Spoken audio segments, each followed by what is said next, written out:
स्वागत है मित्रों। आज संविधान या कह लीजिए पॉलिटी से संबंधित यह तीसरा वीडियो दे रहा हूं। प्रश्नों का कलेक्शन दे रहा हूं, इंपॉर्टेंट प्रश्नों का और व्याख्या सहित। आज उसी क्रम में यह तीसरा वीडियो संविधान के स्रोत से संबंधित है, यानी संविधान में जो व्यवस्थाएं लागू की गई हैं वो कहाँ से ली गई हैं। रटने के लिए कि कहाँ से कौन सी व्यवस्था ली गई है, आपको मज़ेदार ट्रिक भी दिया जाएगा और इसका पीडीएफ भी आप डिस्क्रिप्शन बॉक्स में दिए गए लिंक से टेलीग्राम में जाकर के पा सकते हैं। तो चलिए शुरू करते हैं। भारतीय संविधान का अधिकांश हिस्सा कहाँ से लिया गया है? तो देखिए, पिछले वीडियो में मैंने बताया था कि भारतीय संविधान का अधिकांश हिस्सा यह जो भारत शासन अधिनियम है 1935 वाला, वहां से लिया गया है। भारत शासन अधिनियम 1935 से भारतीय संविधान का अधिकांश हिस्सा लिया गया है, यानी भारत शासन अधिनियम 1935 संविधान का सबसे बड़ा स्रोत है। ठीक, अब देखिए कुछ व्यवस्थाएं जो भारत शासन अधिनियम से ली गई हैं, जैसे न्यायपालिका और जो अध्यादेश जारी करने की शक्ति है राष्ट्रपति की। ठीक, यह सब, जैसे सीएजी है, सीएजी मतलब कैग, लोक सेवा आयोग। ठीक, यह सब अब अगर हमारा जो पहला वीडियो इस सीरीज का देखेंगे आप, तो लोक सेवा आयोग के वगैरह के बारे में बताया हूँ कि कब भारत में स्थापना हुई 1919 में, किस तरह से। तो यह सब आप समझ जाएंगे कि यह तो 1935 में ही ये व्यवस्था की गई थी, तो फिर वहीं से लिया गया होगा।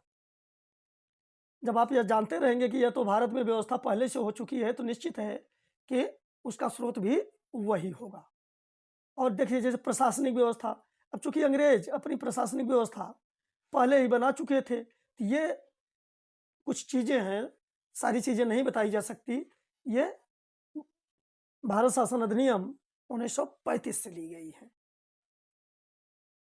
अब देखिए, अभी तक आपने जो देखा वह था आंतरिक स्रोत। संविधान के स्रोत के रूप में दो विभाजन किए जा सकते हैं। एक आंतरिक स्रोत, तो आंतरिक स्रोत में वही भारत शासन अधिनियम 1935 को आप ले लीजिए, और बाह्य स्रोत में जो विदेशों से व्यवस्थाएं ली गई हैं वो बाह्य स्रोत कहे जाते हैं। दरअसल भारतीय संविधान को उधार का गट्ठर कहा जाता है, कि भारतीय संविधान उधार का गट्ठर है। यहाँ जो भी व्यवस्था है भारतीय संविधान की अधिकांश, देखिए 1935 में भी जो व्यवस्था थी, अगर आप उसे भी देखेंगे तो वह भी तो लिया ही गया माना जाएगा, भले भारतीय व्यवस्था थी। और फिर विदेशों से व्यवस्था ली गई है, तो कुल मिलाकर के उधार लिया गया है। अब हम देखते हैं कि ये बाह्य स्रोत कौन कौन से हैं और उनको ट्रिक से भी समझेंगे। संसदीय शासन प्रणाली, आप जानते हैं कि भारत में संसदीय शासन प्रणाली है। अगर संसदीय शासन प्रणाली की व्यवस्था कहाँ से ली गई, तो यह व्यवस्था ली गई है ब्रिटेन से। अब ध्यान दीजिए, ब्रिटेन से। और इसके लिए जो शॉर्ट ट्रिक है वह है SSB। अगर आप इसको रटे हैं तो बड़े आसानी से याद कर लेंगे। SSB, यस का मतलब संसदीय, फिर यस का मतलब शासन, यानी संसदीय शासन, दो को एक साथ पढ़िए, और बी का अर्थ समझिए ब्रिटेन, यानी SSB संसदीय शासन ब्रिटेन से लिया गया है।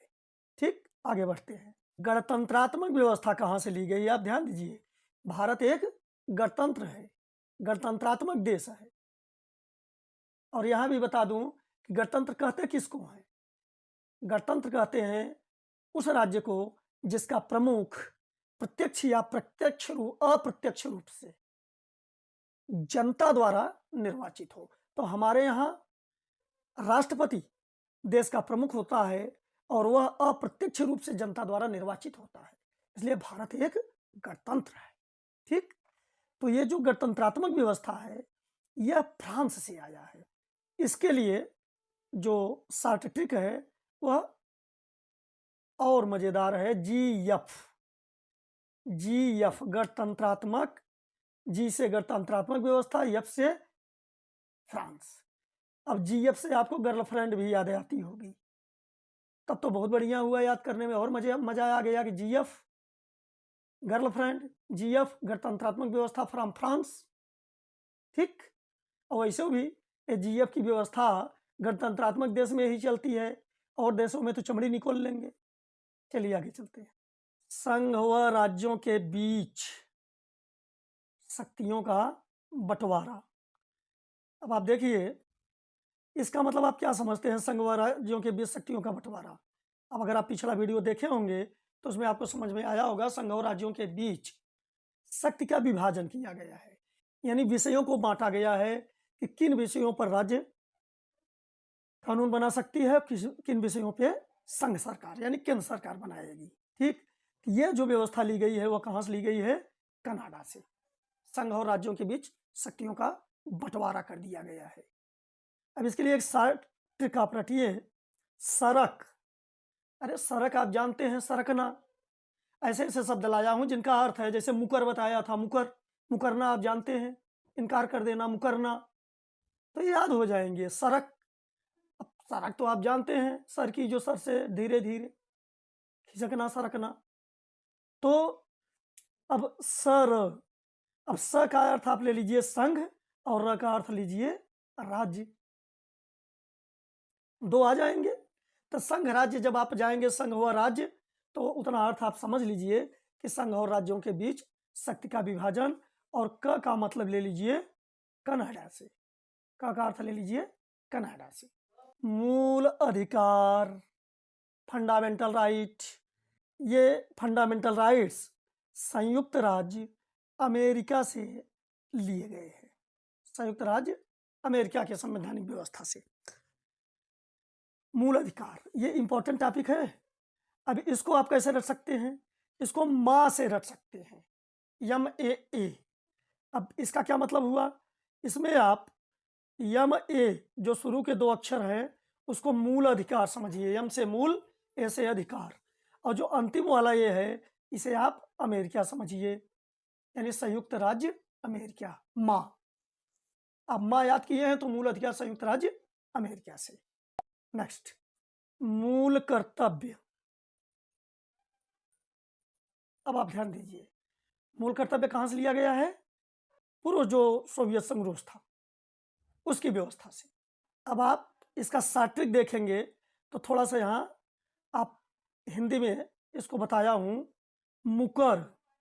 अब देखिए समस्या क्या है कि उधर मूल अधिकार है और इधर मूल कर्तव्य।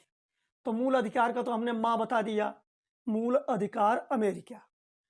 तो अब मूल कर्तव्य है तो इसमें मूल में हम लेंगे, ये सब भ्रम की स्थिति पैदा होगी। तो इसको और सरल कर दिया हूँ हिंदी में बना करके, आप इसको मुकर ट्रिक से पकड़िए। मुकर, मुकर का अर्थ आप समझ लीजिए, मुंह से मूल, क से कर्तव्य, तो आप भ्रमित नहीं होंगे। और र का रूस, क्योंकि र भी आपको भ्रमित नहीं करेगा, क्योंकि और देश इस तरह के नहीं हैं जो र से क्या कहते हैं अपना पहला अक्षर रखते हैं। तो आप मुकर रटे रहेंगे तो मूल कर्तव्य रूस बड़े आसानी से याद हो जाएगा और मूल अधिकार से आप भ्रमित नहीं होंगे। नेक्स्ट, विधि द्वारा स्थापित प्रक्रिया कहाँ से ली गई है, विधि द्वारा स्थापित प्रक्रिया की व्यवस्था यह कहाँ से ली गई है, जापान से। विधि द्वारा स्थापित प्रक्रिया जापान से। इसके लिए भी एक मजेदार ट्रिक है, इन शब्दों को आप जानते हैं, वीजा, वीजा।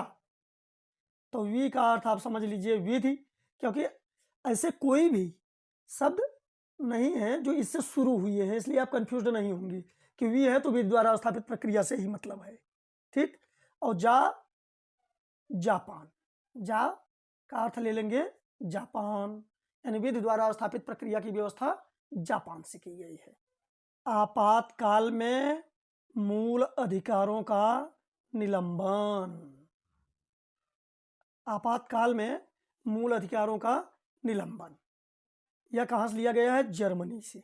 अब आप यहाँ थोड़ा सा एक चीज़ समझ लीजिए, वह यह कि कभी कभी कुछ पुस्तकों में आपातकाल की व्यवस्था दिखा देते हैं जर्मनी में, कि जो आपातकाल संविधान में हमारे यहाँ इमरजेंसी की व्यवस्था है आपातकाल की, वह जर्मनी से लिया गया है। यह गलत बताया जाता है। आपातकाल के दौरान जो मूल अधिकारों के निलंबन की प्रक्रिया है, यह व्यवस्था जर्मनी से ली गई है, ठीक, न कि आपातकालीन व्यवस्था। इसको आप क्लियर रहेंगे।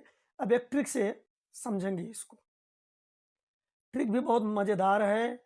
आजम, यहाँ थोड़ा सा मैं दो क्या कहते हैं शब्दों को देश के नाम से ले लिया हूँ, और तो आप देख रहे थे केवल एक अक्षर।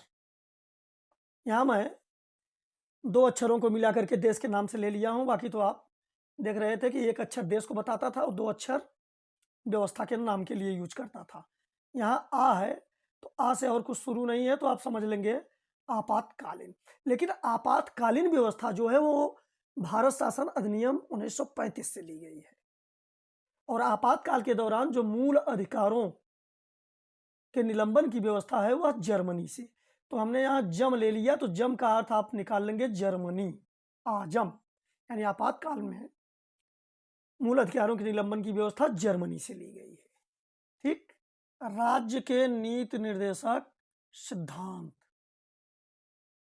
राज्य के नीति निर्देशक सिद्धांत, हाँ, किसी विद्यार्थी को ये आता ना और कुछ, लेकिन ये वाला रटे रहते हैं। राज्य के नीति निर्देशक सिद्धांत कहाँ से लिए गए हैं? तो ये तो बहुत सरल भी है याद करने के लिए, और एक ट्रिक भी दे दिया हूँ यहाँ। ये राज्य का नीति निर्देशक तत्व जो है वह आयरलैंड से लिया गया है, ठीक। अब इसको एक ट्रिक से याद करेंगे। अब राज्य के नीति निर्देशक तत्व, देखिए इस तरह का और कोई व्यवस्था न से नहीं शुरू हुआ है, तो राज्य के शब्द तो नहीं भी प्रयुक्त करेंगे, केवल नीति निर्देशक तत्व ही अक्सर कह देते हैं, या नीति निर्देशक सिद्धांत। तो यहीं से मैं न ले लिया हूँ, और आयरलैंड से है तो नायर कर दिया। एक अक्षर यहाँ देखिए, एक ना जो है वह नीति निर्देशक तत्व के लिए है, न में आ जुड़ा हुआ है तो नायर, यानी नीति निर्देशक तत्व आयरलैंड से लिया गया है। नायर रटना बहुत सरल है, ठीक है। समवर्ती सूची, आप ध्यान दीजिए, वो जो राज्यों का शक्ति विभाजन है ना, तो उसमें 3 सूचियां बनती हैं। एक संघ सूची, यानी जिस पर केंद्र सरकार कानून बनाती है। एक राज्य सूची, जिस पर कानून बनाने का अधिकार राज्यों का है। और एक समवर्ती सूची, समवर्ती सूची पर केंद्र और राज्य दोनों सरकारें अधिकार रखती हैं कानून बनाने की, लेकिन विवाद की स्थिति में, या यह कह लीजिए कि जिस पर राज्य सरकार कानून बना चुकी हो लेकिन केंद्र सरकार कानून बना दे, तो केंद्र सरकार का कानून भारी पड़ता है, यानी उसी का कानून माना जाता है। यह समवर्ती सूची की व्यवस्था है, और यह समवर्ती सूची की व्यवस्था कहाँ से ली गई? ऑस्ट्रेलिया से। समवर्ती सूची की व्यवस्था ऑस्ट्रेलिया से ली गई। इसको रटने का एक बढ़िया सा ट्रिक है जो आप बड़े आसानी से पकड़ सकते हैं। समास। समास, समास में सम का मतलब समवर्ती सूची, और आस का मतलब ऑस्ट्रेलिया। सम का मतलब समवर्ती सूची, आस का मतलब ऑस्ट्रेलिया। संविधान संशोधन, संविधान में संशोधन होता है ना, यह संविधान संशोधन की व्यवस्था कहाँ से लिया गया, किस संविधान से? तो यह दक्षिण अफ्रीका के संविधान से लिया गया है, ठीक। संविधान संशोधन की प्रक्रिया, इसको आप याद कैसे करेंगे? तो यहाँ आप एक ट्रिक है, संसद। आप यहाँ ध्यान देंगे। अब एक जो आप पहला वाला पढ़े थे, संसदीय शासन प्रणाली फ्रॉम ब्रिटेन, यानी SSB, तो वहाँ आपको यह ध्यान देना है कि वहाँ ये संसद वाले ट्रिक से आप भ्रमित नहीं होंगे। ये संसद में दरअसल दो जो संशय आए हैं, ये संवैधानिक संशोधन के लिए आए हैं, संवैधानिक और संशोधन।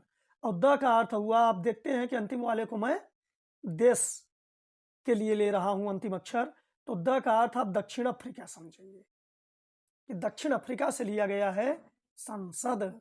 और कोई देश ऐसा नहीं जो द से शुरू हुआ हो, तो आपको भ्रमित होने की जरूरत नहीं है। अगर पसंद आया हो वीडियो तो आप चैनल को सब्सक्राइब करके थोड़ा शेयर कर दीजिए, और भी लोग लाभ लें, मेरा भी हौसला बढ़े। धन्यवाद।